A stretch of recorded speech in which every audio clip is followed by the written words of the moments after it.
دوستا ببینید چقدر ماس خوبی سخت مت خوبش آماده.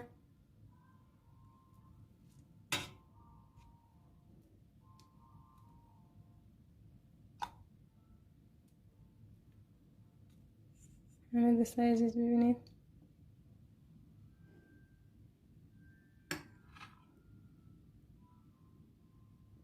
بخورید دیگه، خیلی خوشمزه.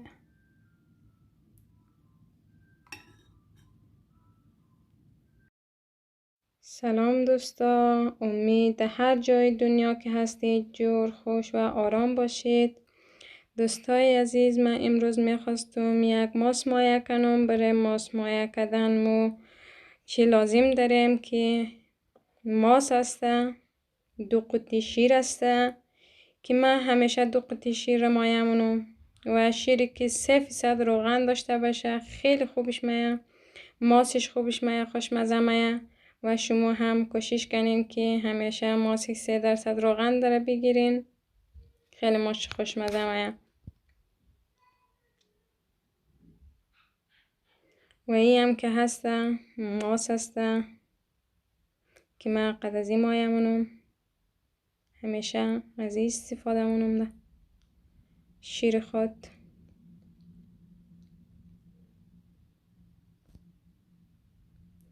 و حالا من یک دیگ گرفتم اینجا، شیرا را ما بین دیگ میندازم، هر 2 قطعش را من میندازم داخل دیگ که سرخ شنه، جوش بیدم اول.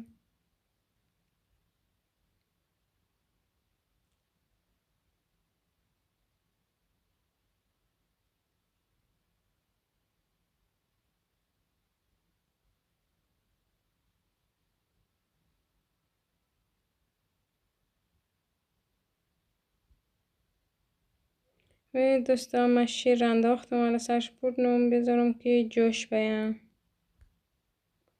حالا شیر جوش اما دیگه تقریبا که پخته شنه شیر از ما.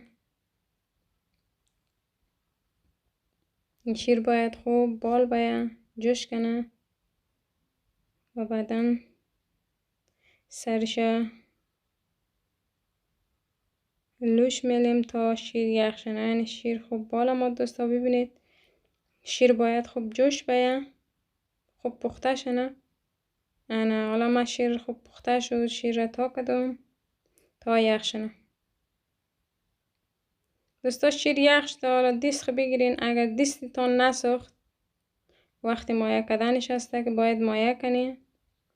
من یک دیگه گرفته بودم و داخل از انداختم، از این ماس میندازم سرش.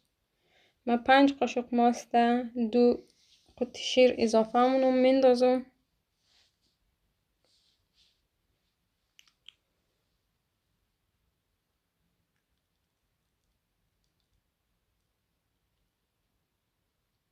وقتی که من ماس انداختم من خوب شور میدم، میکس منم که خوب حل شنه ماسش داخل شیر.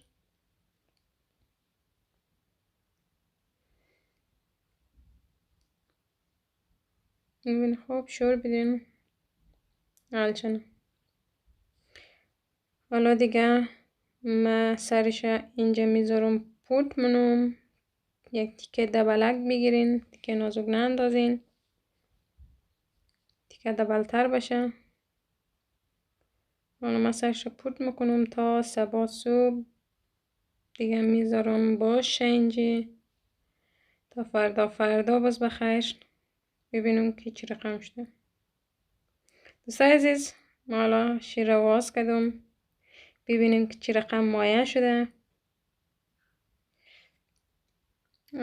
شیر خیلی خوبش مایه شده. ببینید دوستا خوب سخت، خوب قشنگ تمیز مایه شده و هم نکشیده سر خود. تشکر دوستای عزیز تا این دم با من بودین. دوستای عزیز مرا حمایت کنین، لایک، سابسکرایب، کامنت یادتان نره. نظریاتتان خیلی مهمه برای من. الله یار نگهدارتان. خداحافظ.